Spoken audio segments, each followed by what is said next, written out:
Oke, insya Allah ada beberapa hal yang menarik menurut saya untuk kita kaji dalam surat Al-Mulk ini dari sisi bahasanya sangat unik sekali.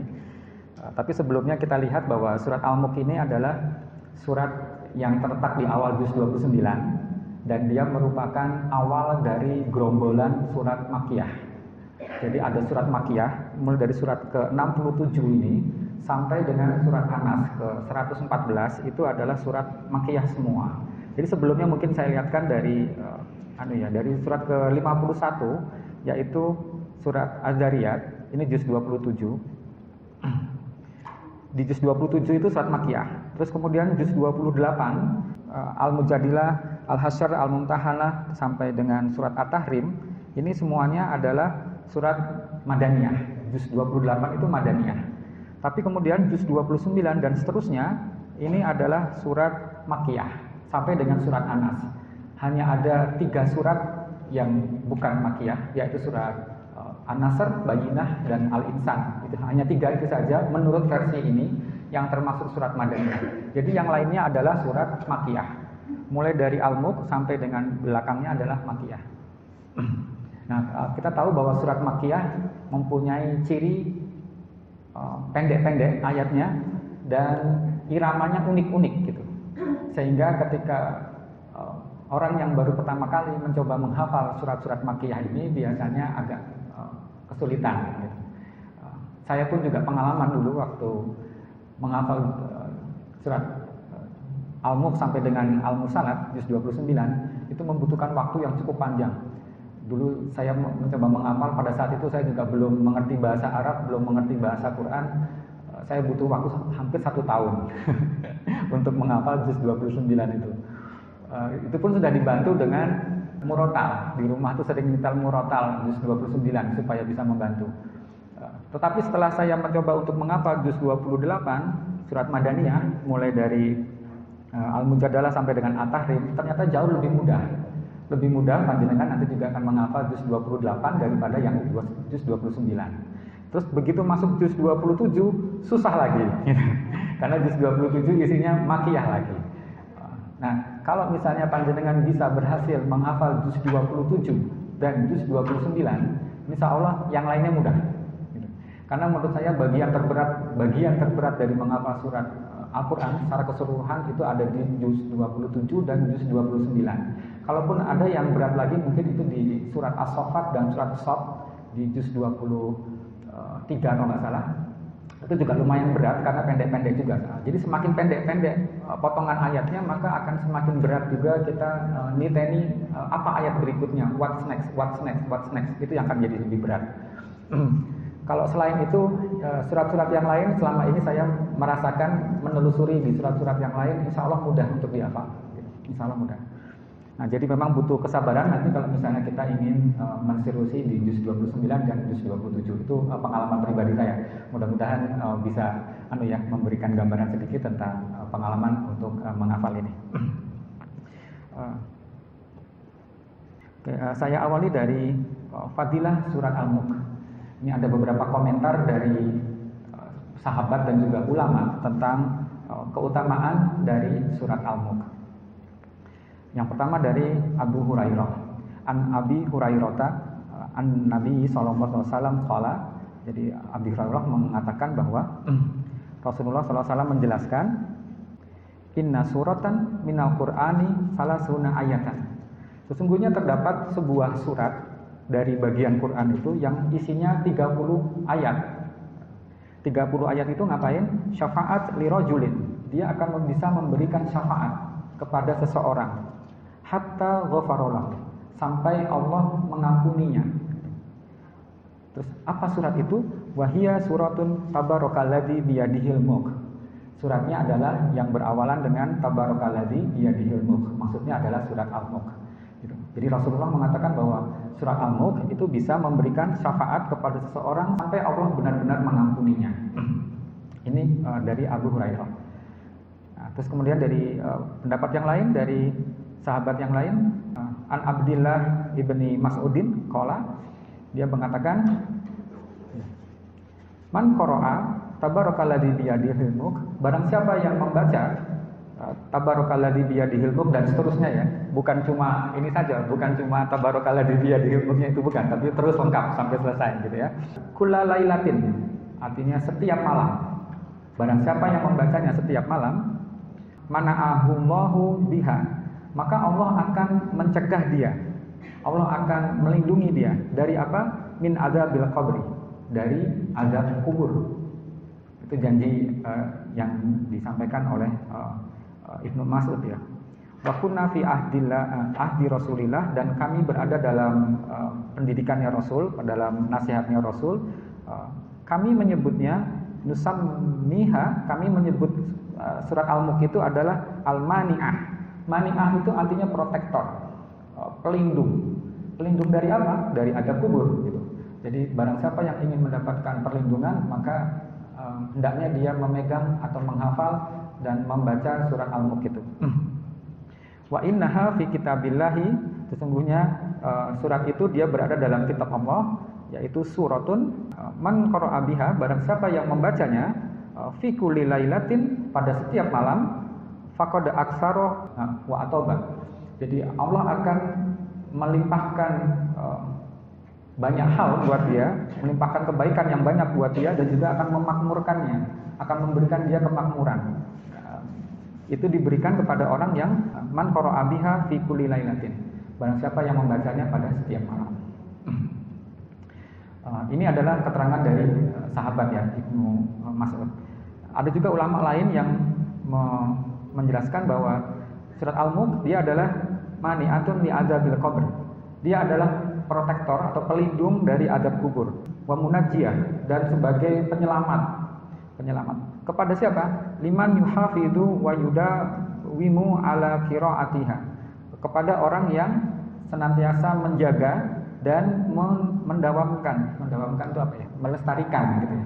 Melestarikan atas apa? Qiraatiha. Membacanya. Fi lailatihi, pada malam harinya, qabla naumihi, sebelum tidurnya gitu. Jadi orang yang rajin membaca surat Al-Mulk sebelum tidur, maka nanti surat Al-Mulk itu akan menjadi penyelamat dia di akhirat atau juga di azab kubur.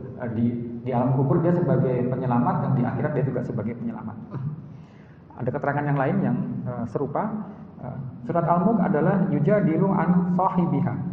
Dia akan menjadi argumentator, menjadi hujah, menjadi argumentasi bagi sahibnya. Sahib itu siapa? Sahib adalah ya orang yang rajin membaca itu, yang menghafal dan kemudian membaca surat Al-Mulk pada yaumul kiamah, pada hari kiamat. Itu dakhilahu ila jannatin na'im, sampai surat Al-Mulk itu berhasil memasukkan dia ke dalam surga. Jadi surat Al-Mulk itu nanti akan berargumentasi kepada Allah Subhanahu wa taala. Ya Allah, dia adalah pemilikku gitu. Dia adalah sahibku. Masukkan dia ke dalam surga ya Allah. Masukkan dia ke dalam surga ya Allah. Terus dia akan berargumentasi kepada Allah sampai ditudkhilahu ila jannatin na'im. Sampai dia berhasil memasukkan orang tersebut, sahibnya itu, kepada surga.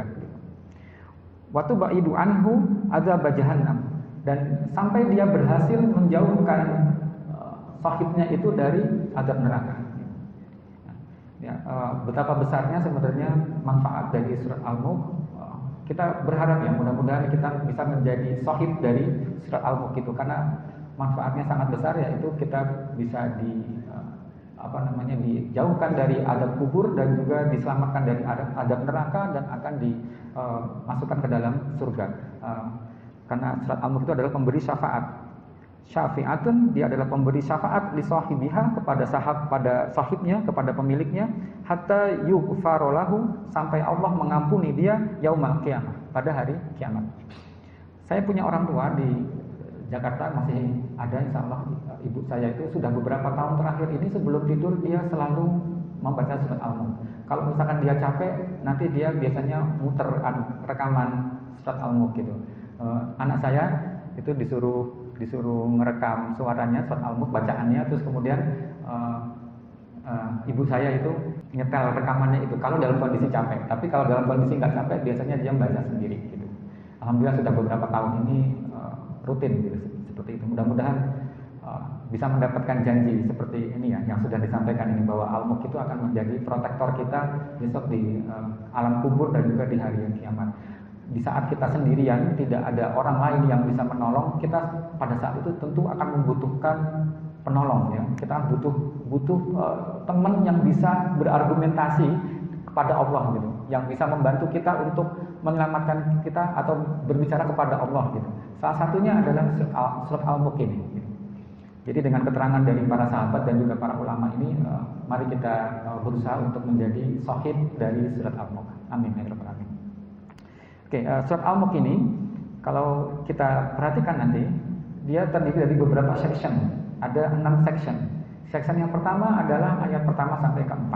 Terus kemudian 5 sampai 15, 16 sampai 22, 23 sampai 24, 25 27 dan 28 30. Jadi dari 30 ini, 30 ayat ini ada pembagiannya, ada 6 section. Insya Allah kita mungkin membahas satu section dulu. Gitu. Gak usah lama-lama ya. Jadi kalau bisa tidak sampai 1 jam sudah selesai. Gitu. Semakin cepat semakin baik. Nanti tidak kecapean. Jadi nanti kita berusaha untuk membahas surat Al-Mulk ini di section yang pertama. Gitu. Dan setiap section ini nanti akan bisa terlihat korelasinya, simetrikalnya akan terlihat nanti. Tapi nanti mungkin saya menjelaskannya detailnya itu setelah semua selesai sebenarnya. Lebih enak begitu. Kapan selesainya nggak tahu juga. Padahal ini pertemuan cuma sekali ya. Ya nanti kalau ada pertemuan selanjutnya misal nanti berarti kan kita lanjutkan sampai selesai. Misalkan sudah selesai sampai di section 6, baru saya bisa menjelaskan nanti korelasi antar sectionnya itu. Karena kalau belum agak sulit. Begitu. Jadi kita sekarang masuk di bagian yang pertama. Allah berkata, A'udzubillahi minasyaitonirrajim, Tabarakalladzi biyadihil mulk wa huwa ala kulli syai'in qadir. Pertama kita lihat dari kata tabaraka. Tabaraka ini dia akar katanya ada 3 huruf, yaitu huruf ba, ro, dan kaf. Ba, ro, dan kaf. Jadi untuk memahami sebuah kata dalam bahasa Arab, hendaknya kita terampil untuk melihat sebenarnya akar katanya apa sih gitu. Biasanya ada 3 huruf. Nah, kemudian nanti dari situ kita bisa mengembangkan maknanya sesuai dengan bentuknya masing-masing. Nah, terus kemudian kita ambil kata barokah. Jadi dari huruf ba, ro, dan kaf itu timbul kata barokah. Apa itu barokah? Yaitu khasratul khair, yaitu banyaknya kebaikan, wa ziyadatuhu, dan juga bertambahnya kebaikan itu. Jadi banyak dan bertambah. Gitu. Misalnya kalau sebuah bisnis yang awalnya kecil baru didirikan, terus kemudian bisnisnya itu bisa berkembang. Nah, itu namanya barokah. Sebuah institusi pendidikan kayak kampus seperti ini misalnya, dulu awalnya mungkin kecil, kampus UII, terus berkembang, bisa membuat cabang di mana-mana, bisa membuat rumah sakit, bisa membuat macam-macam, itu namanya barokah. Bertambah kebaikannya, gitu. Bertambah banyak dan juga bertambah kebaikannya. Wa aslul kalimati yadullu ala baqa. Dan kata barokah itu dia sebenarnya menunjukkan sifat kekal, sifat stabil. Dia tidak mudah untuk ambruk. Karena gini, ketika ada sebuah komunitas, sebuah bisnis, sebuah institusi, sebuah organisasi, ketika masih kecil, biasanya stabil, ya kan? Begitu sudah membesar, timbul friksi di antara anggota-anggotanya, timbul perpecahan, akhirnya bubar, gitu. Atau kalau misalnya seorang anak-anak gitu ya, seorang anak main Lego, menyusun Lego, ketika dia menumpuk Legonya itu, ketika tumpukannya masih sedikit, masih stabil. Begitu tumpukannya sudah tinggi, semakin tinggi, maka semakin rawan untuk ambruk, untuk jatuh. Gitu.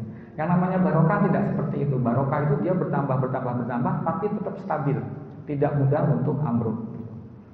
Kalau yang kita lihat kemarin ini ada yang sedang ramai, yang sedang viral adalah di Indramayu itu ada sebuah pondok pesantren yang selama puluhan tahun ini berkembang, tetapi berkembang itu dengan cara yang tidak benar. Isunya adalah dengan pencucian uang, dengan penggalangan dana yang tidak benar. Maka suatu saat pasti dia akan ambruk, dan ternyata benar. Sekarang ini sudah mulai mengalami keruntuhan gitu ya. Jadi yang namanya barokah itu dia banyaknya kebaikan dan terus bertambah dan stabil. Kalau nggak stabil berarti dia nggak barokah. Gitu. Kalau nggak stabil dia nggak barokah. Nah, terus kemudian dari kata barokah ini bisa kita tarik ke dua bentuk kata, yaitu barokah dan tabarokah. Barokah dan tabarokah. Nah, ini berbeda. Ibu-ibu sering mendengar kata barokah dan sering juga mendengar kata tabarokah, gitu. Misalkan barokallah atau tabarakallah, gitu. Nah, ini dua hal yang berbeda. Walaupun akar katanya sama, tetapi dia berbeda. Polanya berbeda sehingga maknanya juga berbeda.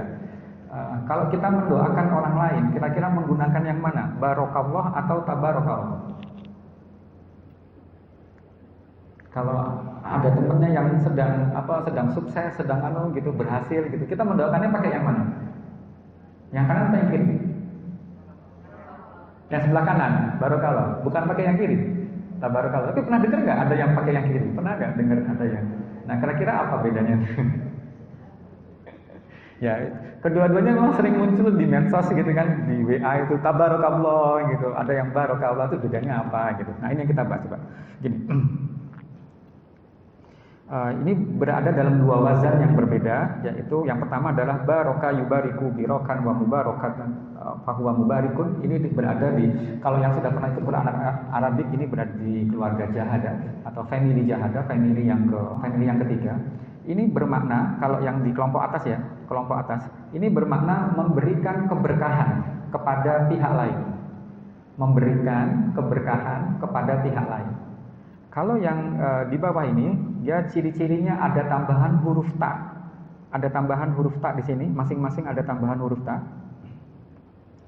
Tabaraka yatabaroku tabarukan fahuwa mutabarikun. Ini artinya keberkahan untuk dirinya, bukan untuk orang lain, tetapi untuk dirinya. Wazan seperti ini yang tafa'ala atau ta'arafa seperti ini, wazan seperti ini biasanya dia mengenai dua pihak yang saling mengenai, saling mengenai. Biasanya begitu. Sebentar, saya kasih contoh dulu. Misalnya gini, kata sa'ala. Sa'ala itu artinya bertanya. Sa'ala bertanya, tetapi kalau tasa'ala dengan wazan yang seperti ini, maka ini maknanya menjadi saling bertanya. Biasanya begitu. Jadi sa'ala itu artinya bertanya, tetapi kalau tasa'ala itu artinya saling bertanya. Umumnya begitu. Nah, tetapi pada kasus tabaroka ini bukan saling memberkahi, bukan. Tabaroka itu bukan saling memberkahi, tapi dia untuk dirinya sendiri. Kalau dia tidak saling, maka dia maknanya adalah hiperbolis. Jadi dia hiperbolis maknanya. Pilihannya dua, kalau nggak saling, hiperbolis. Nah, jadi pada kasus tabaroka ini, dia tidak bermakna saling, tapi dia bermakna sangat, gitu loh. Sangat penuh keberkahan pada dirinya. Jadi sangat penuh keberkahan pada dirinya, bukan untuk orang lain. Sehingga ketika kita mendoakan orang lain supaya Allah memberikan keberkahan kepada orang tersebut, maka kira-kira kita pakai yang mana yang tepat? Pakai yang barokallah gitu. Nanti bisa diikuti dengan barokallah, diikuti dengan fi, bisa diikuti dengan la, bisa diikuti dengan ada ala juga, pakai ala juga bisa gitu. Nanti ini sedikit terjadi perbedaan maknanya. Tapi hampir sama lah gitu. Jadi kalau kita memberikan selamat kepada kalian gitu, jadi barakallahu fikum atau barakallahu lakum atau barakallahu alaikum, itu juga boleh gitu. Seandainya kalau menggunakan tabaraka, berarti dia bukan berdoa untuk orang tersebut, tetapi dia memuji Allah.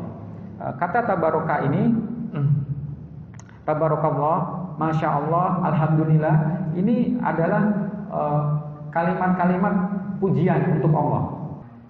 Bisa berupa informasi ini, tapi juga bisa berupa ekspresi. Kalimat-kalimat seperti ini bisa kita gunakan untuk berekspresi. Tabarakallah gitu, masya Allah gitu. Nah, kalau ada orang yang berekspresi seperti ini, kita tidak perlu menjawab amin gitu, nggak perlu gitu, karena itu bukan doa gitu. Itu hanya ekspresi saja gitu ya. Jadi kalau ada yang begini, kita tidak usah kegeeran, wah dia doain kita gitu. Amin, matur nuwun nggih ngono. Belum, bukan, itu bukan doa untuk kita. Itu adalah pujian untuk Allah Subhanahu wa taala. Gitu. Perbedaannya begitu, bisa dipahami ya. Tabarokah adalah penuh keberkahan untuk dirinya. Jadi kalau ulama menjelaskan tabarokah itu adalah tazayada khairuhu, bertambahnya kebaikan pada dirinya, dan takasar, dan terus semakin banyak. Tabaraka fi khalqihi, penuh keberkahan juga pada ciptaannya, ciptaan Allah. Wa ma ja'ala minal barokah, dan apa yang dia jadikan dengan keberkahannya itu. Ini agak sulit untuk menjelaskannya ini ya. Oke. Wa ta'ala anhu fi sifatihi wa af'alihi, dan maha suci Allah, maha suci zat yang tadi itu yang penuh barokah itu, atas sifatnya dan juga apa yang dia perbuat. Kata tabarokah ini muncul beberapa kali dalam Al-Quran. Kalau kita lihat, gini saya bantu untuk melihatkannya. Dalam surat Al-A'raf, tabarakallahu rabbul alamin, fatabarakallahu ahsanul khaliqin, surat Al-Mu'minun, surat Al-Furqan sampai 3 kali, tabarakalladzi nazalal furqana ala abdihi, gitu. Dan seterusnya, tabarakalladzi insya'a, tabarakalladzi ja'ala, terus sampai dengan yang terakhir adalah surat Al-Mulk. Jadi surat Al-Mulk ini adalah surat terakhir dalam urutan mushaf ya. Dalam mushaf itu yang terakhir yang menggunakan kata tabarok. Jadi setelah itu tidak ada lagi tabarokan lagi, tidak ada lagi. Oke, kalau kita lihat di sini, semua penggunaan kata tabarokah ini dari 9 kali muncul dalam Al-Quran, semuanya hanya untuk Allah Subhanahu wa taala. Kata tabarokah itu tidak diberikan kepada selain Allah, hanya untuk Allah Subhanahu wa taala. Jadi kata tabarokah ini dia muncul 9 kali dan semuanya hanya untuk Allah, dan semuanya muncul dalam bentuk fi'il madhi saja. Tidak ada versi fi'il mudhari. Jadi tadi saya lihatkan tadi sebenarnya dia bisa mengalami perubahan dari fi'il madhi, fi'il mudhari, masdar atau ism fa'ilnya, tetapi ternyata yang keluar dalam Al-Qur'an itu hanya fi'il madhi saja. Tidak ada fi'il mudhari'nya, dan semuanya itu hanya untuk Allah Subhanahu wa taala, tidak untuk zat-zat yang lain. Nah, sekarang coba timbul pertanyaan, kenapa kok pakai fi'il madhi? Fi'il madhi itu definisinya adalah kata kerja masa lampau. Fi'il madhi adalah kata kerja masa lampau. Berarti keberkahan Allah itu masa lampau saja dong berarti. Berarti yang sekarang nggak berkah dong. Gimana memahaminya gitu? Gini, fi'il madhi itu tidak selalu bermakna madhi. Masalahnya begitu. Fi'il madhi, jadi gini, fi'il madhi itu dia tidak selalu bermakna madhi. Jadi kalau ini masa sekarang, now, terus ini ada past tense, masa lampau, terus ini ada masa depan, future.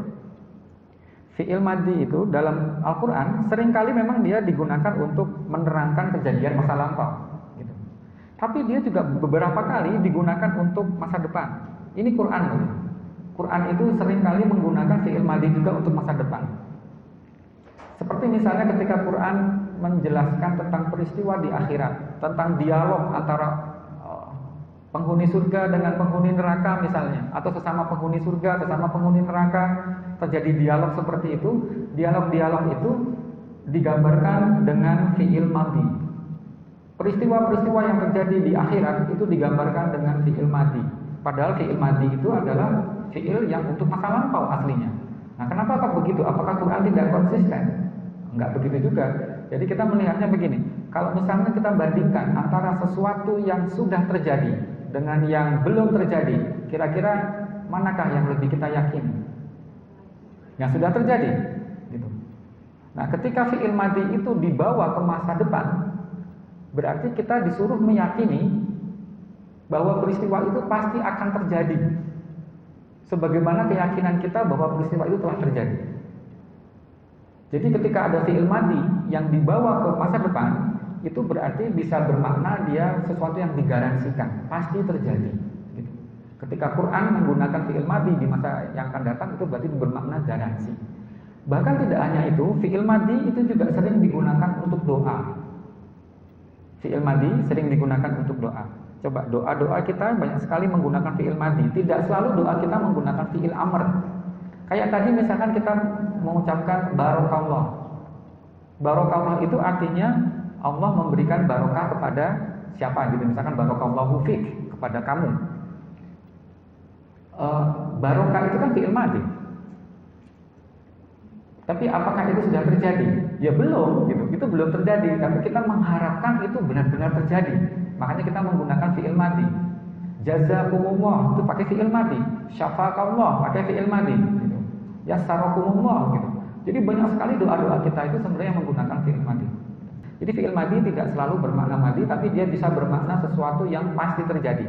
Nah, ketika Allah menggunakan tabarakalladzi biyadihil mulk atau tabarakallah seperti ini, maka ini Allah ingin menggarisbawahi bahwa ini benar-benar terjadi gitu. Bahwa keberkahan Allah itu benar-benar terjadi. Karena semuanya menggunakan fi'il madhi dan dikhususkan hanya untuk Allah Subhanahu wa taala. Terus ini ada dua surat yang diawali dengan kata tabarok, yaitu surat Al-Mulk dan satu lagi adalah surat Al-Furqan. Al-Furqan itu juga diawali dengan tabarok. Sehingga ketika misalnya kita nyebut, ayo kita baca surat tabarok gitu, saya bingung, confused gitu. Yang dimaksud dengan surat tabaroknya yang mana? Yang tabarakalladzi nazala al-furqan atau tabarakalladzi biyadihil mulk gitu. Karena kayak misalkan saya di kumpulan RT itu sama bapak-bapak di lingkungan saya itu, kalau pas mau pengajian gitu, sekarang kita bareng-bareng baca surat tabarok gitu. Tabaroknya yang mana? Kalau baca tabarok yang Al-Furqan panjang, 7 halaman, 8 halaman gitu. Tapi kalau ini yang kita maksud tabarakalladzi biyadihil mulk hanya 2,5 halaman ya, 2,5 halaman. Insyaallah nggak terlalu banyak, hanya 30 ayat. Ya. Jadi nanti kalau mau menyebut surat tabarok itu jadi agak confused. Lebih baik kalau menurut saya nyebutnya surat Al-Mulk atau surat Al-Furqan gitu, lebih enak.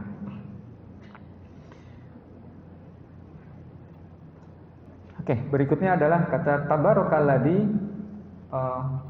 Kenapa Allah tidak mengatakan begini? Tabarakalladzi al-mulku biyadihi. Al-mulk itu artinya kerajaan, kepemilikan. Maha suci, zat yang kerajaan berada di tangannya. Tadi tabarok bisa diartikan maha suci kalau di dalam terjemahan artinya maha suci. Tapi sebenarnya aslinya penuh keberkahan gitu ya. Penuh keberkahan, zat yang kerajaan berada di tangannya. Ini adalah kalimat yang normal. Al-mulk biyadihi. Itu urutan kalimat yang normal. Tapi ternyata Quran tidak menggunakan urutan yang normal. Di switch, urutannya di switch menjadi biyadihi al-mulk. Menjadi di tangannya kerajaan. Di tangannya kekuasaan. Ini sudah pernah saya jelaskan dulu waktu bulan Ramadan kemarin. Jika ada kata yang tertukar, maka akan timbul makna apa? Urutan kata yang tertukar. Pada lupa ya? Apa beda orangnya ya? Beda orangnya ya? Saya dulu waktu kesini beda orang ini ya? Sama. Sama. Berarti pada saat itu pada puasa ya, jadi mungkin banyak yang nguap gitu. Aduh. Oke. Saya kira masih pada ingat, jadi saya nggak perlu jelasin harusnya. Notulennya juga bingung, katanya nggak ingat itu. Oke, gini, kalau misalkan saya ulang lagi, saya berangkat bahasa Indonesia, saya makan roti. Ini adalah kalimat yang urutannya normal.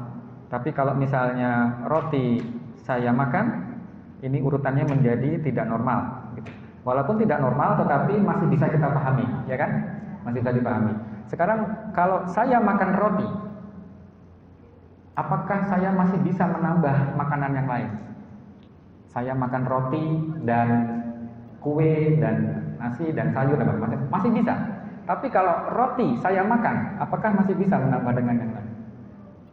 Nggak bisa. Artinya apa? Ketika terjadi urutan yang terbalik, maka timbul kata hanya.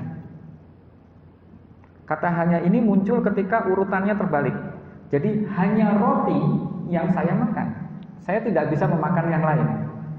Misalnya panjenengan bilang, saya pergi ke mana? Ke Kaliurang. Setelah ke Kaliurang, itu masih bisa kemana-mana yang lain. Tapi kalau panjenengan bilang, ke Kaliurang saya pergi, berarti fokusnya hanya ke Kaliurang dan tidak kemana lain, tidak ke tempat-tempat yang lain. Begitu. Jadi ketika urutannya dibalik, maka hanya muncul kata hanya pada saat itu. Oke, jadi kalau misalkan begini, al-mulk biyadihi, kerajaan, kekuasaan itu ada pada tangannya.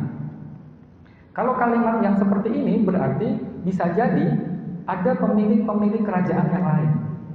Ada zat-zat lain yang bisa memiliki kerajaan. Tetapi ketika dibalik menjadi biyadihil mulk, artinya kira-kira gimana? Bahwa kerajaan itu hanya milik Allah, tidak dimiliki oleh yang lain. Biyadihil mulk, hanya dialah yang memiliki kekuasaan, yang memiliki kerajaan. Tidak ada pihak lain yang bisa memiliki kerajaan. Begitu bisa dipahami ya. Jadi ketika dibalik urutannya, maka terjadi makna ikhtisos atau muncul kata hanya, gitu. Kata hanya. Kalau di translating ada nggak kata hanyanya itu ya? Di terjemahan itu ada nggak? Ada.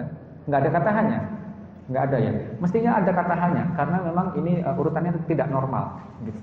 Nah ini pentingnya kita melihat urutan kalimat, urutan kata dalam penyusunan ayat Al-Quran. Karena setiap penyusunan itu, setiap penempatan kata itu akan selalu ada maksudnya, akan selalu ada maknanya. Itu yang kita coba gali ya. Terus kenapa enggak begini? Tabarakalladzi biyadihi mulkun. Kenapa harus al-mulku? Kenapa enggak mulkun? Karena dalam bahasa Arab itu sebenarnya normalnya sebuah kata itu dia tidak pakai tambahan alif lam. Alif lam itu dia ada maksudnya mestinya gitu. Apakah maksud alif lam? Alif lam itu banyak sekali maknanya. Gitu. Salah satu maknanya adalah al-istighraq. Alif lam yang bermakna al-istighraq, yaitu alif lam yang bermakna semua gitu kan. Artinya seluruhnya atau semuanya atau segalanya. Kayak misalnya begini. Kalau kita mengatakan hamdun lillah gitu. Hamdun lillah. Pujian itu milik Allah. Tetapi kalau kita tambahkan dengan alif lam di sini menjadi alhamdulillah, maka maknanya segala pujian itu hanya milik Allah. Jadi alif lam ini salah satu maknanya dia bisa bermakna semua atau segala gitu. Jadi ketika Al-Qur'an surat Al-Mulk ini menggunakan alif lam di sini, tabarakalladzi biyadihi al-mulku, maka semua kerajaan, semua kekuasaan itu hanya berada di tangannya Allah, tidak berada di tempat lain. Bisa dipahami ya, mudah-mudahan ya. Namanya alif lam al-istighraq. Oke, sekarang kalau kita melihat ke Quran, kita nanti akan ketemu dengan dua kata yang sangat mirip dan mempunyai arti yang sama, yaitu kata mulkun dan kata malakut. Artinya sama ini, kerajaan atau kekuasaan. Yang sering muncul dalam Al-Quran kata mulk, ini sering muncul. Tetapi kata malakut itu juga muncul beberapa kali. Coba kira-kira pernah ada yang ingat muncul di surat apa ini? Ali Imran, oke. Banyak ya, paling nggak ada 4 kali. Kalau sering yasinan mesti ngerti ini. Di ayat terakhir. Di ayat yang terakhir gitu. Gitu. Oke. Jadi bedanya apa nih antara mulk dengan malakut? Ini kedua-duanya sama-sama berarti kerajaan. Kalau kita melihat bentuknya malakut, ini dia mengikuti wazan fa'alut. Wazan fa'alut ini dia bermakna hiperbolis, bermakna sangat gitu. Wazan seperti ini. Contoh misalnya kata rasa takut ya. Rasa takut itu disebut rohbun. Tapi kalau misalnya bentuknya menjadi rohabut seperti ini, maka ini artinya rasa takut yang sangat kuat gitu. Sangat takut gitu. Jadi bentuk-bentuk yang ditambahkan dengan belakangnya ut gitu, itu berarti dia bermakna hiperbolis. Nah, kata malakut ini berarti dia bermakna kerajaan yang sangat besar, dan al-mulk ini adalah bagian dari malakut. Dan kalau kita lihat nanti dalam Al-Quran, misalnya dalam surat Al-An'am, Al-A'raf, Al-Mu'minun, dan Yasin. Oh, berarti tidak ada Al-Imran. Tidak ada di Al-Imran. Kata malakut tidak muncul. Itu mulk, bukan malakut. Itu mulk. Yang kulillahumma malikal mulk itu dia mulk, bukan malakut. Malakut ini tadi saya katakan dia lebih besar daripada mulk gitu ya. Dan malak ini dia bisa diberikan kepada manusia. Sedangkan malakut dia tidak pernah diberikan kepada manusia. Manusia bisa diberikan mulk. Misalkan tadi itu dalam surat Ali Imran tadi, Qulillahumma malikal mulki tu'til mulka man tasya, artinya engkau memberikan mulk kepada orang yang kau kehendaki, gitu kan? Wa tanzi'ul mulka mimman tasya, engkau menarik mulk dari orang yang kau kehendaki. Jadi mulk itu bisa diberikan kepada manusia, tapi kalau malakut tidak pernah. Malakut itu hanya untuk Allah Subhanahu wa taala. Dan malakut itu biasanya disebut dalam Al-Qur'an ketika memang kondisinya sedang meyakinkan pihak lain gitu ya. Ketika Allah sedang benar-benar meyakinkan, berusaha untuk meyakinkan seseorang atau lawan bicaranya, maka Allah akan menggunakan kata malakut. Contoh misalnya dalam ini ya, dalam surat Al-An'am, ini kasusnya kalau tidak salah tentang Nabi Ibrahim ya. Kadzalika nuri Ibrahim malakutas samawati wal ard. Kami tunjukkan kepada Nabi Ibrahim itu kerajaan langit dan bumi ini. Ini kasusnya ketika Nabi Ibrahim sedang mencari Tuhannya gitu. Kan dia melihat bulan, dia mengatakan hada robbi. Wah, bulan itu Tuhan saya gitu. Melihat matahari, hada robbi gitu. Itu Tuhan saya, dia lebih besar gitu. Sampai kemudian nanti dia mengesimpulkan sendiri bahwa Tuhannya itu adalah Allah gitu. Nah, proses untuk mendapatkan keyakinan itu, maka Allah mengatakan malakut, karena Allah sedang berusaha meyakinkan Nabi Ibrahim alaihissalam. Di ayat yang lain, ini malakut juga disebutkan, misalnya ini supaya manusia itu meyakini tentang Allah Subhanahu wa taala dia. Awalam yatafakkaru, apakah mereka tidak bertafakur? Awalam yanzuru fi malakuti samawati wal ard, apakah mereka tidak memperhatikan kerajaan langit dan bumi? Nah, ini digunakan kata ini ketika Allah sedang berargumentasi atau berdebat dengan lawan bicaranya. Ini juga sama dalam surat yang lain. Ketika ditanya, siapakah yang memiliki bumi? Siapakah Rob dari 7 langit? Nah, siapakah yang memiliki malakut segala sesuatu? Nah, kenapa digunakan kata malakut di sini? Karena memang sedang terjadi perdebatan. Nah, lantas kalau begitu, kenapa di surat Yasin kalau kita lihat dia tidak ada perdebatan sebenarnya, tapi dia tetap menggunakan malakut. Sedangkan di surat Tabarok dia tidak menggunakan malakut, tapi menggunakan mulk. Nah, terus bedanya apa? Kenapa dalam surat Tabarok ini, surat Al-Mulk, dia tidak menggunakan malakut, di surat Yasin dia menggunakan malakut. Nah, ini kita lihat saja komparasi perbedaan konteks ayatnya. Kalau kita lihat di surat Al-Mulk, coba kita perhatikan, Allah menceritakan tentang ini, bahwa dia ala kulli syai'in qadir, dia menciptakan kehidupan dan kematian, dia menciptakan 7 langit yang berlapis-lapis.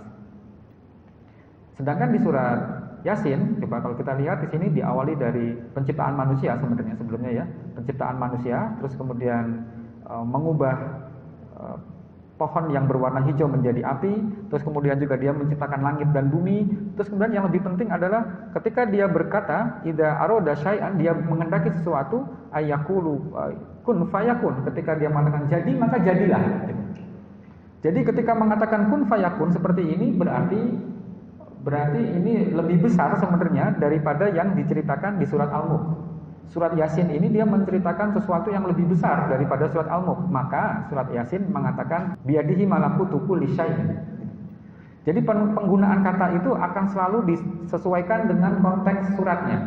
Ketika normal-normal saja maka menggunakan Al-Mulk. Ketika sedang membicarakan sesuatu yang luar biasa maka akan menggunakan malakut. Seperti itu.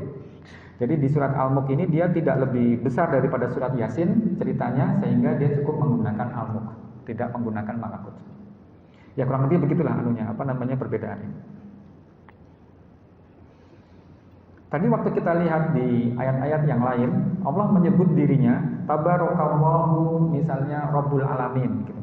Kenapa kalau pada Al-Mulk ini Allah tidak mengatakan Tabarakallahu alladzi biyadihil mulk? Allahnya itu dihilangkan, langsung tabarakalladzi biyadihil mulk. Tidak ada penyebutan lafaz Allah. Dengan menghilangkan lafaz Allah, itu maksudnya adalah supaya manusia itu fokus kepada masalah ini. Jadi dengan apa namanya, dengan menyebut seperti ini, menghilangkan kata Allah ini, diminta kita tuh fokus kepada biyadihil mulknya itu, tidak fokus kepada lafaz Allahnya, tetapi fokus kepada biyadihil mulk. Jadi begini, misalnya kita bayangkan ya, di Arab sana ada seorang raja misalnya. Raja itu gimana lambangnya? Ini mahkotanya gitu ya, raja. Ketika ada sebuah kerajaan, maka orang-orang yang berada di dalam kerajaannya itu, mereka bisa memilih untuk menjadi pengikut dari raja itu atau sebagai lawan dari raja itu. Kalau dia menjadi pengikut dari raja tersebut, maka dia akan mendapatkan perlindungan, dia akan mendapatkan keamanan, dia akan mendapatkan pekerjaan, kehidupan gitu. Tapi kalau dia melawan, maka dia akan dibunuh atau dihilangkan, dimusnahkan gitu. Itu kalau misalnya apa namanya, dalam sebuah kerajaan. Nah, terus kemudian turunlah surat ini.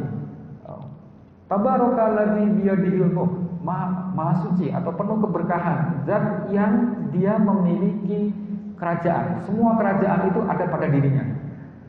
Tentu ayat ini akan gimana ya? Kalau didengar oleh raja pada saat itu, akan terasa bahwa ayat ini adalah ayat makar gitu. Karena ini akan membolak-balikkan konsep kekuasaan. Yang tadinya kekuasaan itu ada di tangan para raja, ternyata dengan ayat ini kekuasaan itu ada di tangan Allah gitu. Maka yang tadinya sebelumnya misalnya ada orang beriman kepada Allah di sini ya.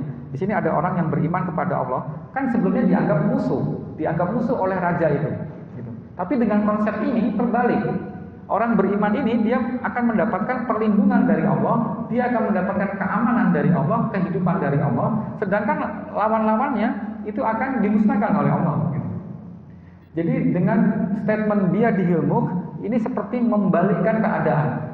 Yang sebelumnya orang berpikir bahwa kerajaan itu ada di bawah kekuasaan orang-orang Quraisy atau yang lainnya, ternyata sekarang kekuasaan itu ada di tangan Allah. Maka sandarannya itu bukan kepada raja pada saat itu, tetapi kepada Allah Subhanahu wa taala. Ya, ini sedikit tambahan materi lagi tentang tata bahasa. Saya ajak panjenengan untuk melihat ini dulu, terus kemudian nanti baru saya masuk ke ayatnya lagi.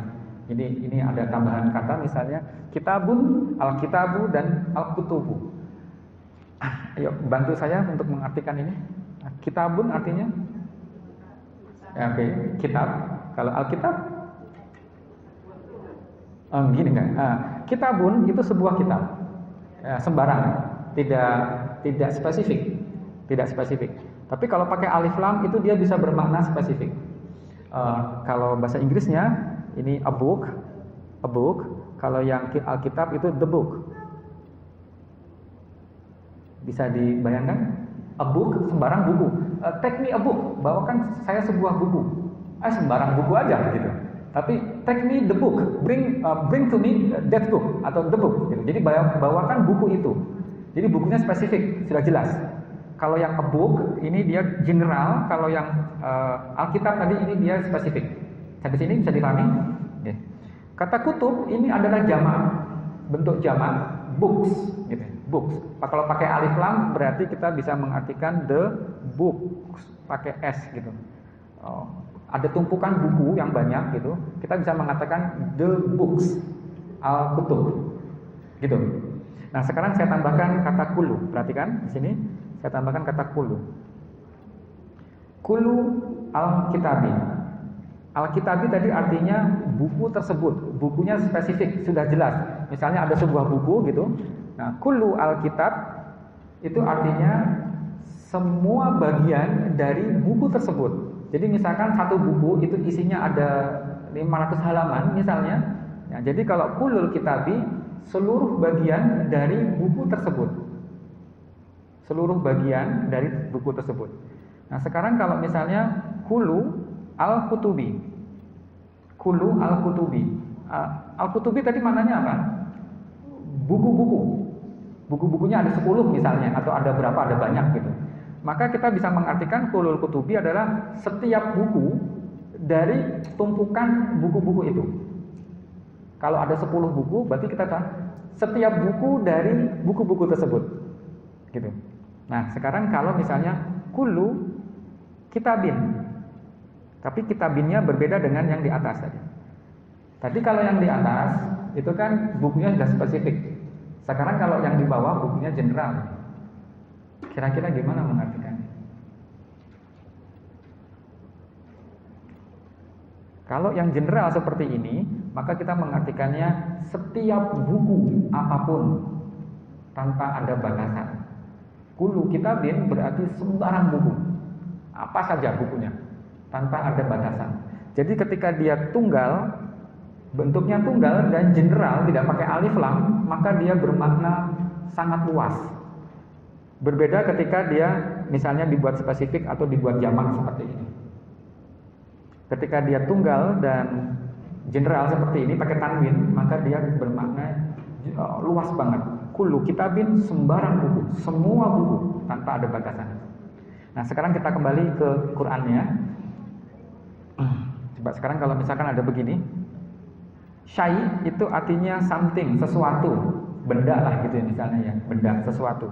Sekarang saya pakai alif lam. Kullu asyai. Gimana kira-kira mengartikannya? Misalkan ada sebuah benda gitu. Gimana mengartikan kullu asyai?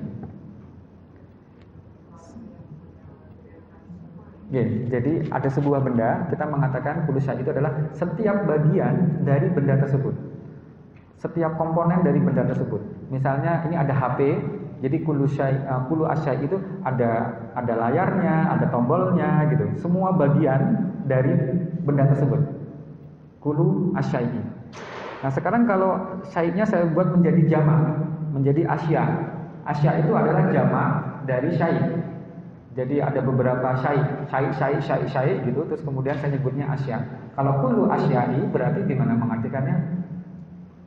Misalnya ada 10 benda, maka kita mengartikannya setiap benda dari benda-benda tersebut. Setiap benda dari kumpulan benda tersebut. Nah sekarang kalau kullu syai'in, satu dan bertipe general, kira-kira gimana mengartikannya? Setiap benda tanpa batasan apapun, semuanya, segala benda tanpa ada batasan. Nah sekarang Quran di surat ini menggunakan yang mana? Yang atas, tengah atau bawah? Kullu syai'in, menggunakan yang bawah. Gitu. Jadi ketika Allah mengatakan wahwa ala kulli syai'in gitu. Qadirun. Dan Allah itu maha berkuasa atas segala sesuatu. Jadi ini segala sesuatunya itu semua, everything, semuanya gitu, tanpa ada pengecualian karena menggunakan pola kullu atau kulli syai'in gitu. Bisa dipahami ya perbedaannya tadi? Kenapa Allah tidak menggunakan yang al-asya atau yang asyai gitu? Karena memang berbeda maknanya. Oke, terus kenapa urutannya tidak begini? Sebenarnya urutan yang normal begini. Allah maha kuasa atas segala sesuatu. Itu urutan yang normal. Tapi ternyata urutannya tidak normal lagi. Allah atas segala sesuatu berkuasa, maha kuasa. Seperti yang tadi sudah saya jelaskan. Ketika urutannya terbalik, muncul kata hanya. Berarti hanya Allah yang bisa berkuasa atas segala sesuatu. Tidak ada pihak lain yang bisa berkuasa atas segala sesuatu. Hanya Allah saja. Karena urutannya dibalik. Tadi ini kita membicarakan tentang kerajaan, ya kan? Alladzi biyadihil mulk wa huwa ala kulli syai'in qadir. Tentang kerajaan. Kalau kita berbicara tentang masalah raja, seorang raja tadi, misalkan raja ini, yang namanya raja itu dia secara global dia menguasai semua yang ada dalam kerajaannya. Atau seorang sultan, seorang gubernur, dia menguasai apa yang ada di provinsi dia berada gitu. Secara hukumnya begitu. Tapi secara kenyataan, realnya, apakah seorang sultan, seorang gubernur, seorang presiden itu menguasai atau mengatur secara detail semua yang ada dalam kekuasaannya? Tentu tidak. Kayak misalnya ini deh, misalkan sebuah kampus kampus ini sebenarnya pemimpinnya adalah Pak Rektor. Tapi kan Pak Rektor itu dia tidak menguasai semuanya. Dia mendelegasikan kepada pembantu rektor, ada dekan, ada yang lain-lainnya gitu. Jadi tidak bisa dia menguasai semua. Tapi kalau Allah enggak begitu. Allah itu dia dikatakan wa huwa ala kulli syai'in qadir. Dia menguasai semuanya, detail-detailnya Allah itu menguasai. Jadi Allah itu berbeda dengan raja-raja yang lain. Kalau raja-raja yang lain itu dia mendelegasikan kepada anak buahnya, tapi kalau Allah dia tidak harus mendelegasikan. Allah itu berkuasa segala sesuatu. Kalau dia mau dia langsung turun tangan pun bisa gitu. Karena dikatakan wa huwa ala kulli syai'in qadir. Jadi ini berbeda dengan konsep raja-raja yang ada pada manusia. Gitu. Jadi tabarakalladzi biyadihil mulk wa huwa ala kulli syai'in qadir. Tadi kita artikan menjadi penuh keberkahan, zat yang pada tangannya terdapat kerajaan, segala kekuasaan. Hanya dialah yang maha menguasai atas segala sesuatu. Ya, kita lanjutkan. Ayat berikutnya, ayat yang kedua. Alladzi khalaqal mauta wal hayata liyabluwakum ayyukum ahsanu amala wa huwal azizul ghafur. Oke, saya aja beberapa poin-poin saja yang penting. Apa artinya alladzi khalaqal mauta wal hayata? Dialah yang menciptakan kematian dan kehidupan. Kalau kita melihat di ayat yang lain, sebenarnya Allah itu dia mematikan dan menghidupkan, atau menghidupkan dan mematikan. Misalnya kita lihat yang lain, misalkan dikatakan Allah itu amata wa ahya, gitu. Amata wa ahya. Kenapa pada ayat ini tidak dikatakan alladzi amata wa ahya, tapi malah dipilih alladzi khalaqal mauta wal hayata? Terus bedanya apa? Kalau menggunakan amata wa ahya, ini artinya Allah menekankan pada tindakannya. Tapi kalau dikatakan Allah menciptakan kematian dan kehidupan, maka yang ada dalam benak kita harusnya adalah bahwa yang namanya kematian dan kehidupan itu adalah makhluk. Adalah sesuatu yang diciptakan oleh Allah. Bukan hukum alam, bukan cuma sekedar hukum alam. Karena orang kafir itu mereka mengatakan bahwa ya hidup ini hanya sementara aja, ya hidup setelah itu mati udah selesai, tidak ada kehidupan selanjutnya. Yang namanya kematian itu adalah hukum alam. Padahal mati itu adalah ciptaan Allah gitu. Kalau menurut ayat ini yang namanya kematian dan kehidupan itu adalah makhluk, dia adalah ciptaan Allah gitu. Kan kalau orang kafir mengatakan in hiya illa hayatuna dunya namutu wa nahya wa ma nahnu bimab'utsin. Kami hidup di dunia ini, kalau kami sudah mati ya sudah, kami tidak akan dibangkitkan. Tapi bagi orang beriman, kita harusnya meyakini bahwa yang namanya kehidupan dan kematian itu adalah makhluk yang Allah ciptakan. Terus urutannya kenapa disebut, kenapa tidak hayata dulu baru kemudian maut? Gitu. Tapi disebutnya adalah maut dulu baru hayat. Kenapa tidak dibalik gitu? Ini kalau saya membuat komparasi seperti ini, yang digunakan yang di bawah ya. Maksudnya Quran selalu menggunakan yang di bawah, yang di atas ini yang tidak digunakan. Oke. Kenapa kok tidak menggunakan alladzi khalaqal hayata wal mauta? Kenapa mautnya disebut lebih dulu daripada hayat? Oke, ada yang mengatakan bahwa manusia itu sering lupa dengan kematian. Makanya maut itu ditaruh lebih dulu gitu. Hal yang sering dilupakan oleh manusia adalah masalah maut gitu. Bahwa besok itu bakal mati gitu, tapi pada lupa gitu. Makanya mautnya dikedepankan supaya manusia itu ingat gitu. Ada juga yang mengatakan bahwa sebelum kita hidup, kita dalam kondisi maut dulu. Sebelum kita hidup ini, kita sebelumnya kan mati gitu ya. Mati terus kemudian hidup, nanti ada mati lagi, nanti ada hidup lagi. Tapi begini, ada pendapat yang lain yang menurut saya lumayan menarik adalah begini. Yang namanya maut itu adalah identik dengan akhirat. Karena kalau kita membicarakan maut, berarti kita sudah berorientasi dengan akhirat. Misalkan kita mempersiapkan diri untuk maut, maksudnya kita mempersiapkan diri untuk akhirat, gitu kan? Gitu. Kalau hayah itu berarti identik dengan kehidupan yang saat ini, yang ada di dunia. Jadi kalau Allah menyebut maut itu identik dengan akhirat, kalau menyebut hayah dia identik dengan kehidupan di dunia. Nah sekarang kita lihat ayatnya.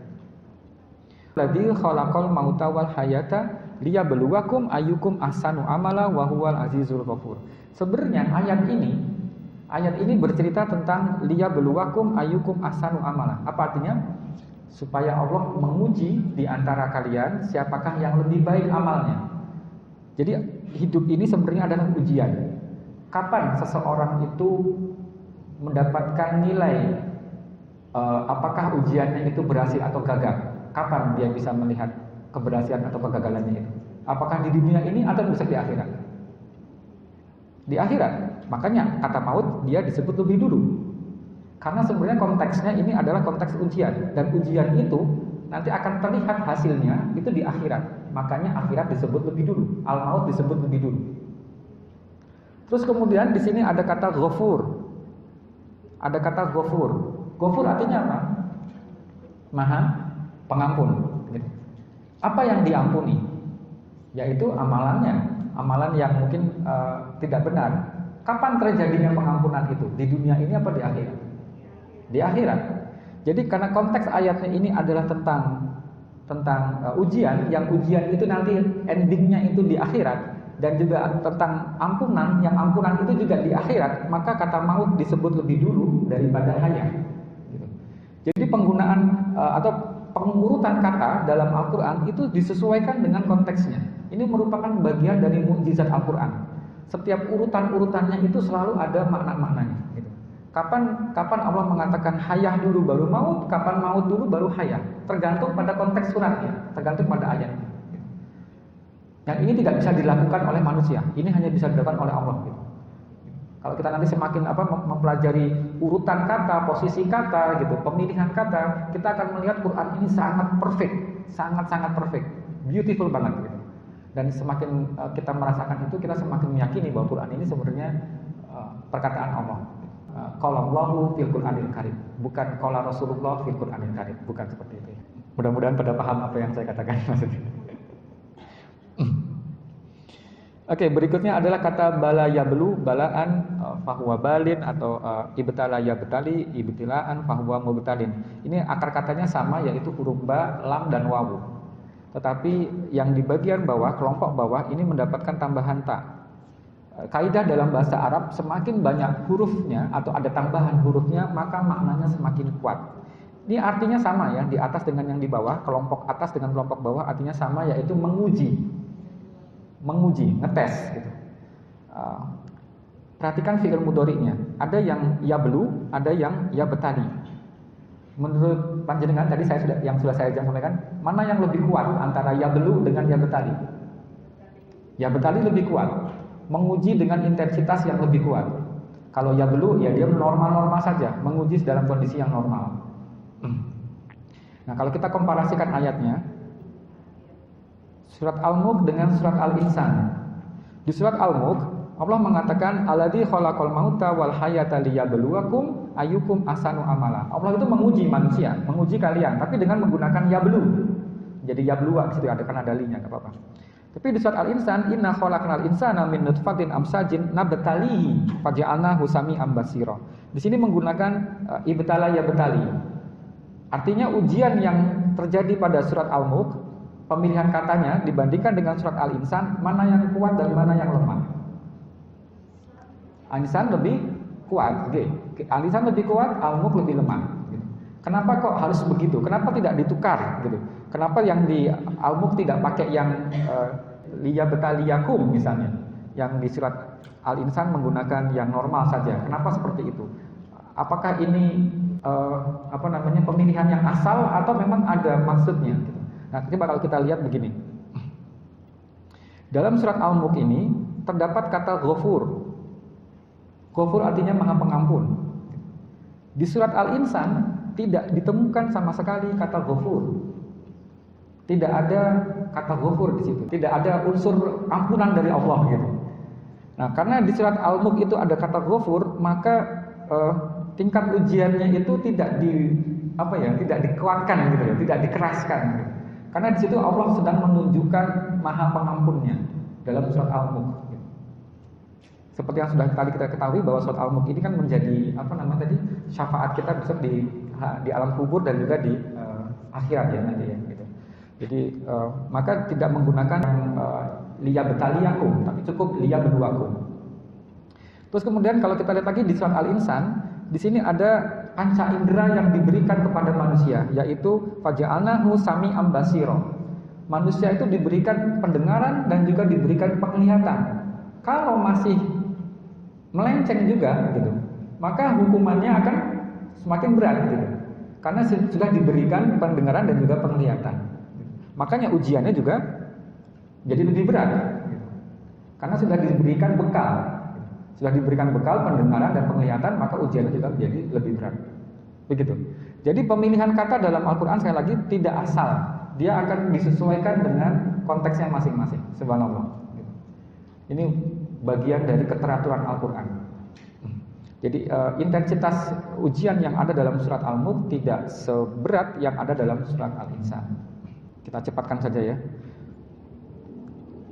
Oke. Ahsan dan Al-Ahsan. Nah, ini dua hal yang berbeda. Ahsan di sebelah kiri ini artinya lebih baik, kalau bahasa Inggrisnya better. Kalau pakai alif lam di sebelah kanan ini artinya yang terbaik, artinya best atau perfect, best. Lebih baik dan yang terbaik. Ketika Allah menguji manusia liyabluwakum ayyukum, siapakah di antara kalian yang coba di sini Allah tidak menggunakan al-ahsan, tapi yang digunakan adalah yang ahsanun. Kalau misalkan digunakan al-ahsan, berarti Allah menghendaki yang perfect dari manusia, yang terbaik dari manusia. Padahal kan manusia itu miliaran. Apa kita harus bersaing dengan semua manusia di seluruh muka bumi? Kan nggak mungkin gitu. Jadi yang diinginkan Allah adalah menjadi lebih baik gitu. Menjadi better, lebih baik gitu. Dan lebih baik di sini dia tidak disebutkan komparasinya, tidak disebutkan ahsanu amalan minan nas misalnya, minan nas dibandingkan dengan manusia yang lain. Allah tidak mengatakan minan nas. Artinya bisa jadi pembandingnya itu adalah dirinya sendiri. Bisa jadi pembandingnya adalah dirinya sendiri. Dia menjadi lebih baik dari sebelumnya misalnya. Siapakah yang bisa lebih baik dari sebelumnya? Jadi kita tidak perlu mengatakan saya sudah melakukan yang terbaik gitu. Belum tentu, siapa tahu masih bisa lebih baik lagi kan gitu. Jadi ayyukum ahsanu amalan di sini tidak harus menjadi yang perfect, yang penting dia sudah berusaha menjadi lebih baik dari sebelumnya. Misalnya kita punya anak kita di sekolah tidak mendapat ranking 1, dia dapat ranking 2 gitu. Terus kita marah-marah gitu. Kenapa kamu tidak menjadi ranking 1? Kan Allah mengatakan liyabluwakum ayyukum ahsanu amala gitu. Enggak begitu. Di sini bukan al-ahsanu tapi ahsanu, bukan al-ahsan. Bukan yang terbaik tapi yang menjadi lebih baik amalnya. Atau kalau misalnya dalam dunia bisnis atau kalau di kampus ada kayak ujian gitu.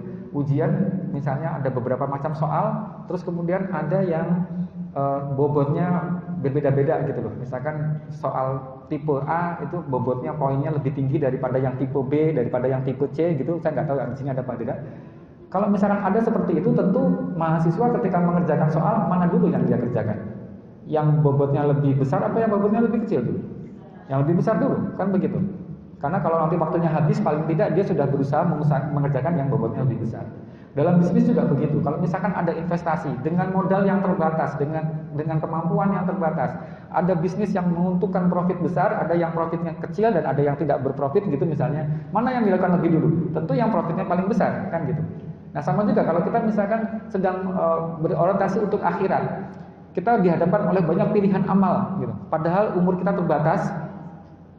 terbatas, terus kemudian dana infak kita juga terbatas gitu.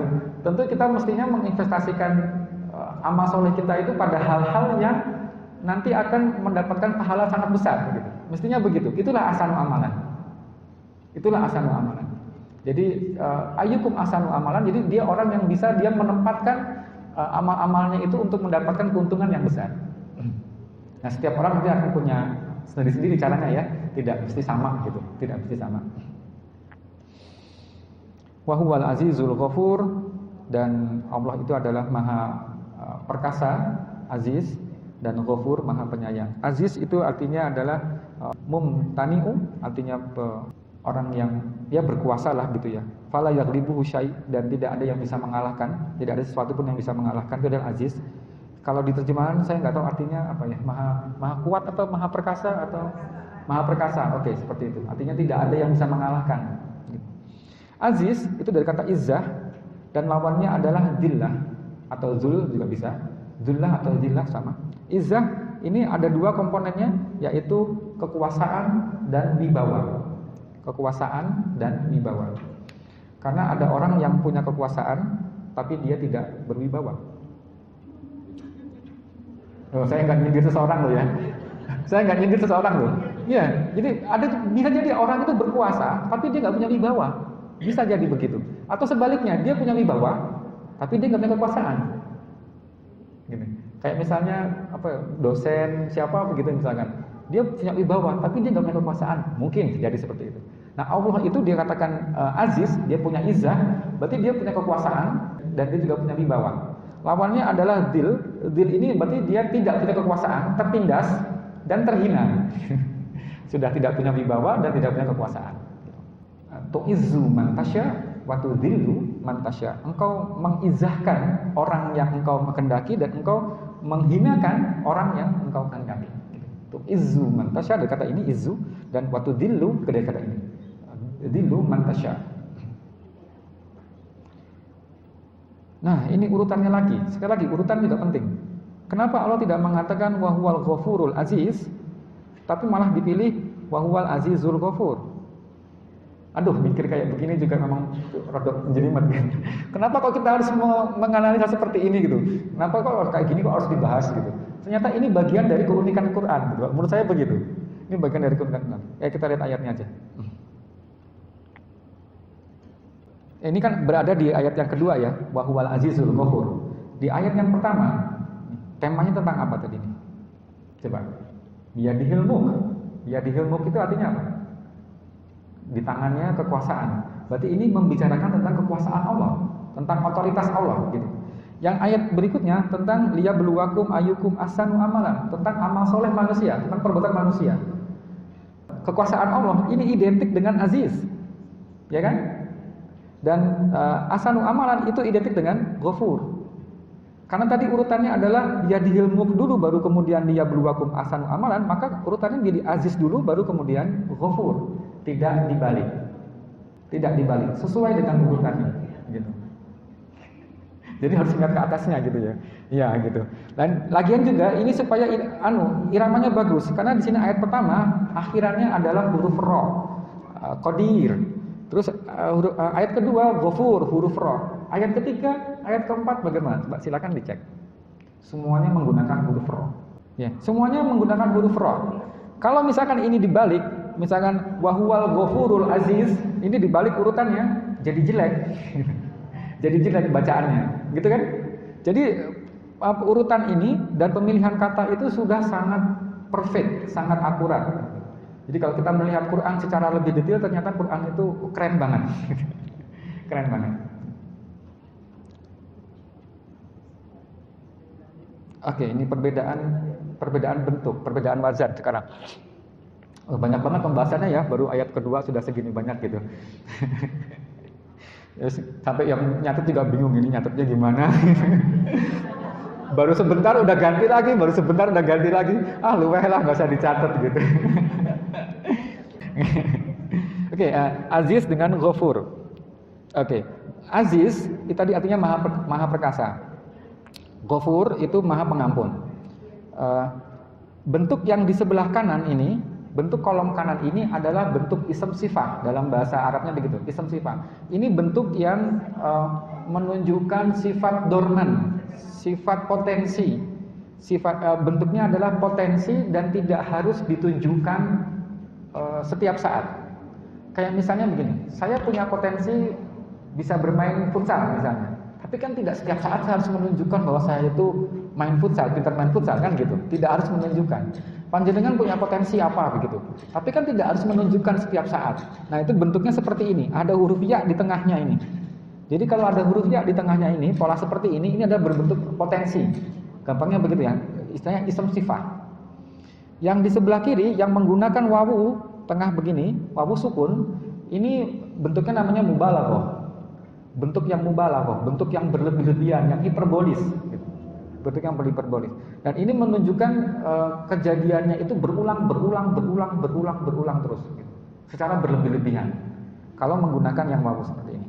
Nah, ketika Allah mengatakan bahwa Dia itu Maha Kuasa, Allah menggunakan aziz, tidak pernah menggunakan azus. Tidak pernah ditemukan dalam Al-Qur'an azus. Padahal sebenarnya kalau mau bisa saja. Ketika Allah memberikan ampunan, Allah menggunakan ghafur, tidak pernah menggunakan ghafir. Gimana nih? Udah nangkap maksudnya? Ya, pelan-pelan ya, mudah-mudahan nangkap maksudnya. Nah, jadi Allah tidak pernah mengatakan azus dan tidak pernah mengatakan ghafir. Yang digunakan adalah aziz dan ghafur. Itu yang digunakan. Kenapa begitu? Aziz tadi itu artinya kan maha kuasa, maha perkasa. Dia punya otoritas, punya macam-macam. Ketika Allah itu maha kuasa, terus tidak serta-merta Dia menunjukkan kekuasaannya itu kepada siapapun, setiap saat. Tidak serta-merta setiap saat. Misalnya, ketika ada orang yang berbuat maksiat, apakah langsung dihukum seketika? Enggak mesti. Sebenarnya kalau Allah mau langsung bisa, langsung dihukum juga bisa. Gitu. Berbuat maksiat langsung dibunuh, matikan, matikan, bisa aja gitu. Tapi kan Allah tidak seperti itu. Dibiarkan, kadang-kadang ada penguasa yang dolim, dibiarkan sampai parah banget gitu. Nanti kan baru nanti dibalasnya di akhirat. Nah, kalau ghafur ini berarti Allah itu ya mengampuni terus gitu, mengampuni. Perlakuannya banyak yang salah ya diampuni gitu. Nah, jadi ini menunjukkan kemahamurahan Allahnya itu. Kemahamurahan Allah. Jadi Allah ketika mengampuni Dia menggunakan bentuk ghafur, ketika sedang berkuasa Dia menggunakan aziz, tidak dibalik. Yuk kita lanjutkan, masih ada waktu 10 menit. Sebenarnya kalau section pertama itu sampai di ayat ke-4. Ini kita masih ada 2 ayat. Kayaknya nggak nyanda. Ya sudah, nggak apa-apa. Alladzi khalaqa sab'a samawatin tibaqa ma tara fi khalqir rahmani min tafawut warji'il basara hal tara min futur.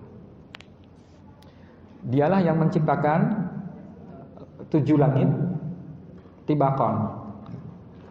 Tibaqan ini artinya berlapis-lapis.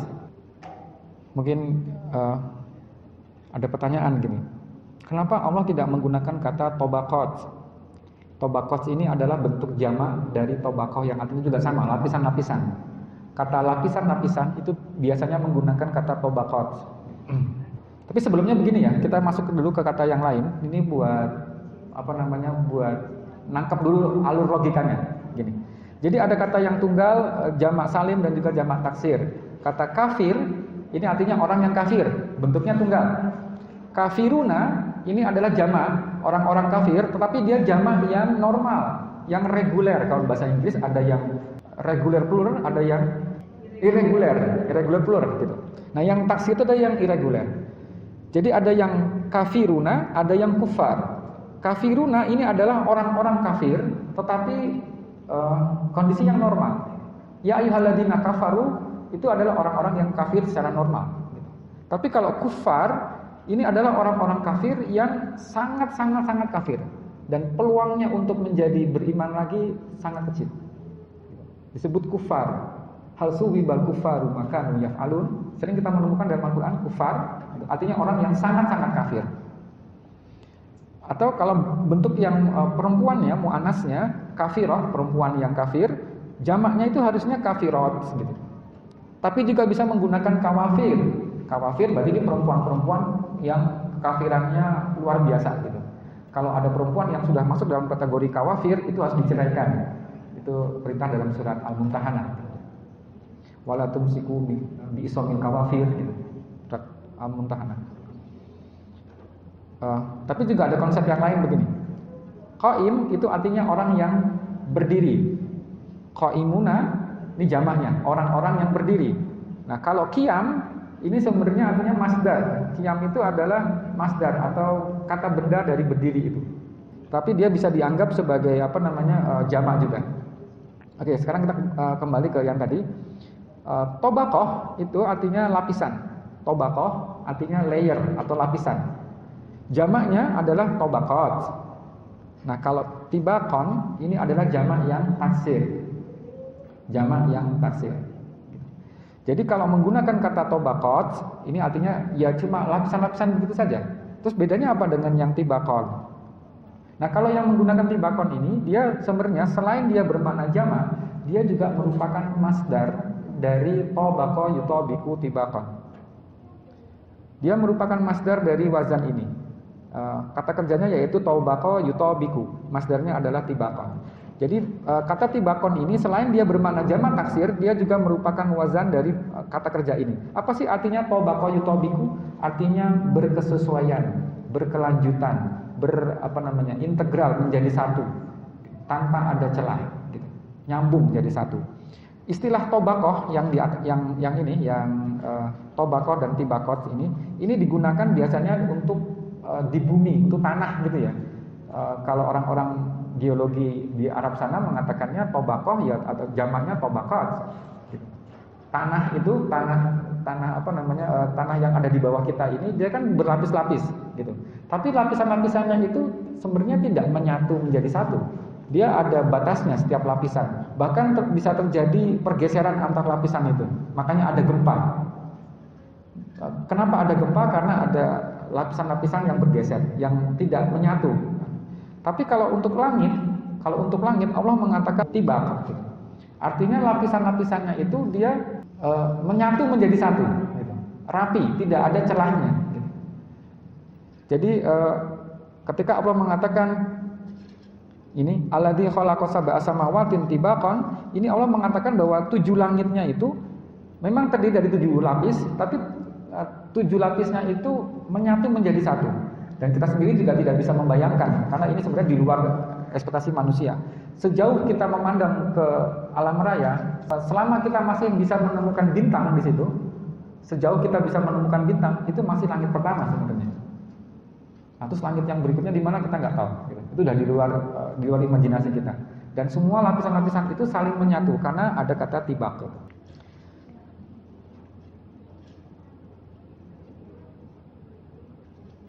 Oke, ini surat Al-Baqarah. Gini, saya ingin mengajak kita untuk melihat kaitan ketika Allah menceritakan tentang penciptaan langit dan kemudian mengkaitkannya dengan kehidupan kita. Jadi sebelumnya Allah di surat Al-Baqarah ini ya menceritakan tentang kehidupan kita. Wa kuntum amwatan fa ahyakum. Sebelumnya kita mati, terus kemudian dihidupkan, summa yumitukum, summa yuhyikum, kemudian mati lagi, kemudian hidup lagi gitu. Terus setelah itu Allah mengatakan tentang langit gitu. Sumastawa ila sama fasawahunna sab'a samawat. Allah mengatakan 7 langit. Jadi setelah mengatakan tentang proses kehidupan manusia yang mati hidup gitu, terus kemudian Allah mengkaitkan dengan 7 langit. Tadi Allah mengatakan bahwa sebenarnya 7 langit itu adalah lapisan-lapisan yang mereka saling menyatu, saling mengalir gitu ya, tanpa ada celah. Nah, sebenarnya sama juga dengan kehidupan dan kematian. Kehidupan dan kematian itu akan terus mengalir gitu. Jadi kita mati sebelumnya, terus hidup, terus mati, terus hidup lagi. Itu sebuah aliran yang sesuatu yang akan kita tempuh gitu. Seperti halnya langit tersebut. Nah, sama juga dengan surah Al-Mulk ini dikatakan tadi sebelumnya khalaqal mauta wal hayata. Allah itu menciptakan kematian dan kehidupan. Terus kemudian dikaitkan dengan khalaqas sab'a samawatin tibaqa. Artinya 7 langit yang menyatu itu sama juga dengan kehidupan dan kematian yang menyatu. Artinya sama juga. Atau di ayat yang lain, misalnya dalam surat yang lain, surat Nuh ini ya, wa qad khalaqakum atwara. Alam taro kaifa khalaqallahu sab'a samawatin tibaqan. Apakah kalian tidak melihat bahwa Allah itu menciptakan langit itu sampai 7 lapis yang saling menyatu. Kemudian Allah setelah itu kemudian Allah menceritakan tentang kehidupan manusia. Wallahu ambatakum minal ardi nabata. Allah menumbuhkan kamu dari tanah, summa yu'idukum fiha, dan kemudian akan mengembalikan kalian ke dalam tanah, maksudnya mengubur, wa yukhrijukum ikhraja, dan kemudian akan mengeluarkan lagi. Gitu. Jadi setiap kali Allah menceritakan tentang 7 langit, kemudian akan dikaitkan dengan kehidupan manusia. Nah, mungkin lebih jelas lagi ketika kita melihat di surat Al-Insyiqaq. Ini juga diawali dengan masalah langit, idza sama'un syaqqat, tapi terus kemudian ada kata gini, latar kabunna tobaqan an tobaq. kalian itu akan masuk lapisan demi lapisan, gitu.